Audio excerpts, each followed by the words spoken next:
certeza você já ouviu e usou a frase: o sonho do oprimido é ser o opressor, dita pelo Paulo Freire. Mas se eu te dissesse que existe uma nova narrativa que tem sido criada para transformar a ideia de que o opressor, na realidade, é o oprimido, o que você pensaria sobre? O episódio de hoje vai falar sobre isso, mas antes de falar mais sobre o assunto, eu queria me apresentar. Eu sou o Gustavo Todo, esse é mais um episódio do Um Tanto Quanto Másculo, meu projeto que visa falar de masculinidade saudável a partir de dados, consumo, narrativas e experiência pessoal, tentando proporcionar um ambiente de diálogo e que rechaça discursos de ódio. Eu acabei escolhendo começar assim o episódio porque eu queria falar muito sobre o novo projeto de lei que foi aprovado dentro do Senado, que torna a misoginia crime, onde ela vai fazer parte dentro da lei de racismo, que inclui preconceito contra raça, cor, etnia, religião e até mesmo procedência nacional, onde a misoginia vai ser colocada dentro dessa lei muito por conta de ser considerada como uma conduta que manifesta ódio e aversão a mulheres, baseado na crença de soberania do gênero masculino, e pode ter pena de 2 a 5 anos. E uma das coisas mais relevantes quando a gente para analisar esse projeto de lei é além dele, e sim um ponto de aspecto de ver como o Senado conseguiu aprovar ele, seja você de uma parte de esquerda, seja você de uma parte de direita. Parlamentares conseguiram se unir e aprovar um projeto tão importante como esse. Mas é claro que a partir do momento que ele foi aprovado, ele foi para mais pessoas terem um conhecimento, acabou gerando muita discussão e a Câmara dos Deputados muito provavelmente vai acabar se aflorando para falar sobre o tema. E eu sei que vai acabar se aflorando para falar sobre o tema muito pela repercussão que já teve em si, porque se deu muitos parlamentares e até mesmo homens dentro da internet, criadores de conteúdo, pessoas que têm notoriedade falando sobre o assunto, especialmente no aspecto de questionar por que tem sido feito um projeto de lei como esse num âmbito em que está pondo uma falsa ideia, uma distorção de que isso é perigoso, especialmente para homens, não que isso é para proteger mulheres também. E esse foi um dos pontos que mais me levou a fazer o episódio dessa semana, muito porque essa distorção é totalmente perigosa quando a gente para analisar, porque já existem muitos discursos dentro da internet que põem que o homem vem sendo perseguido pelas mulheres há um tempo, onde colocando elas como as verdadeiras vilãs dentro da nossa sociedade e o homem como oprimido, seja por um aspecto de muitas vezes de falar que hoje em dia tudo é assédio, que os homens são acusados de assédio, muitas vezes, ou agora com esse novo projeto de lei. Só que esse é um ponto completamente distorcido, essa narrativa é completamente distorcida quando a gente para analisar dados e a nossa visão perante a sociedade, onde as mulheres são violentadas a cada minuto, sofrem violências físicas domésticas, são violentadas sexualmente, como elas são as que perseguem os homens a partir do momento em que se cria uma lei para protegê-las. Não faz sentido isso, não faz sentido quando a gente para analisar o preto no branco. E um dos principais aspectos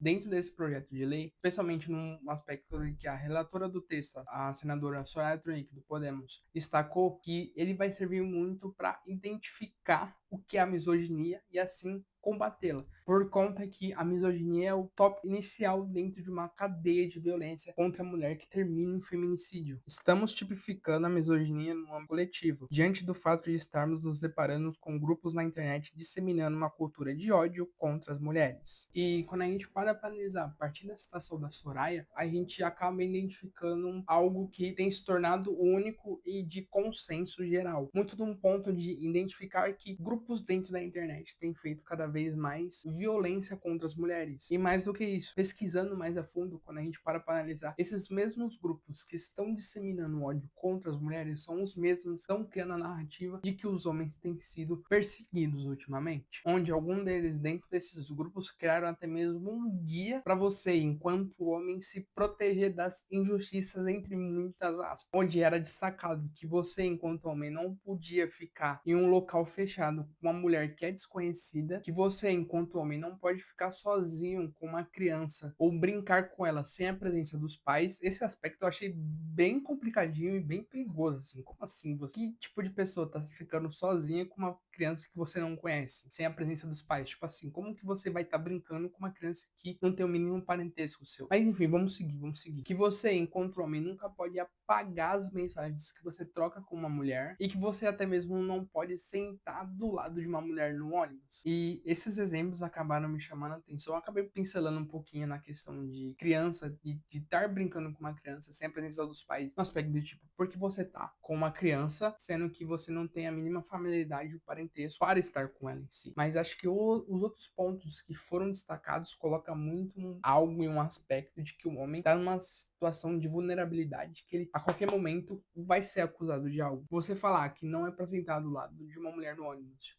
por que você não vai fazer isso? Ou por que você vai sofrer alguma consequência se sentar do lado da mulher do ônibus? Simplesmente você vai sentar, ela vai levantar e falar: esse cara me assediou? Isso não existe. Isso é pura fantasia para criar medo. Além disso, outro aspecto de não ficar sozinho com uma mulher num lugar fechado. Tipo, o que que você vai fazer ali para ela te acusar de algo? Se você ficar parado respeitando ela enquanto ela te respeita também, não tem um porquê você ficar com medo de ser acusado de algo, porque você não vai estar fazendo nada. Por exemplo, vocês estão no elevador. A partir do momento que você só tá focado em chegar no seu andar, não tem por que você ter medo. E um dos principais aspectos que me causa questionamento é muito por conta que esse discurso é mega palatável e pode chegar especialmente a homens que estão em dúvida do que vem acontecendo, porque a gente é sempre muito bombardeado de informação, seja elas verdadeiras, boas ou as negativas também, ou as fake news em si. Então esse homem que está completamente sendo bombardeado de informações, está em dúvida do que ele deve pensar sobre, a partir do momento em que alguém consegue falar de uma maneira muito mais fácil, muito mais palatável com ele, tipo,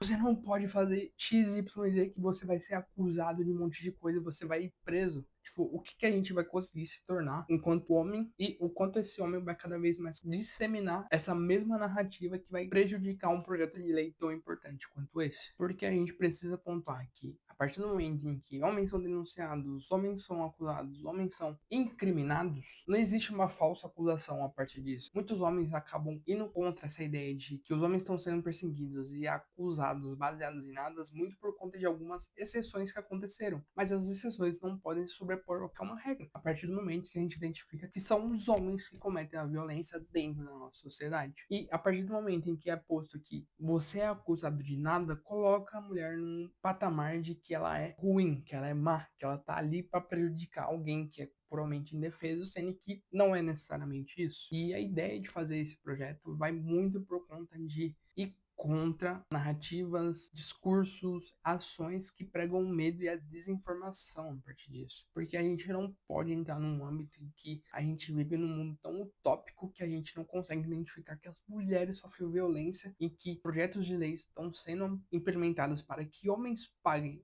as violências que eles cometeram, os crimes que eles cometeram, quando uma mulher só por fato que ela era uma mulher, porque ela não quis fazer algo que ele queria ou porque ela não queria continuar uma relação que ele estava junto também. E aquilo, se você quer ter um verdadeiro guia, um guia que vai te beneficiar, é simples, você tem que seguir essas seguintes regras. Você tem que ser um cara respeitoso, um cara legal, que não violenta, que não assedia, que não bate, que não mata mulheres. É simples, é só você respeitar o seu espaço e respeitar o espaço do outro, respeitar a mulher enquanto uma pessoa também. E pode ter certeza, todos esses homens que estão com medo, que estão falando, que estão sendo perseguidos, muito provavelmente são os mesmos homens que estão todos esses anos cometendo violências, fomentando as novas violências que também estão acontecendo. E até mesmo querem que futuras violências continuem acontecendo. Porque esses caras querem continuar inferiorizando mulheres, não protegendo mulheres, colocando mulheres dentro de uma caixinha porque é o ideal que eles têm. A partir do momento em que uma mulher consegue ser independente, uma mulher consegue se proteger de um cara que tá fazendo mal para ela, o que resta para eles dentro desse ideal de masculinidade violenta? Nada. Então esses caras defendem com os dentes que eles têm que ser violentos, que eles são perseguidos, porque a partir do momento em que não existe uma mínima ligação à independência de uma mulher, esses homens não vão ter nada dentro desse ideal de masculinidade que é violenta. E se você chegou até aqui, eu acredito que você tem uma opinião sobre esse episódio. Então deixa um like, um comentário. Se você quiser escrever de uma maneira muito mais detalhada, que eu vou ler no próximo episódio. Meu contato está aparecendo aqui embaixo também. No mais, me siga, se inscreva. Minhas redes sociais estão aparecendo agora e fique atento, porque toda quarta-feira tem um episódio novo. Valeu!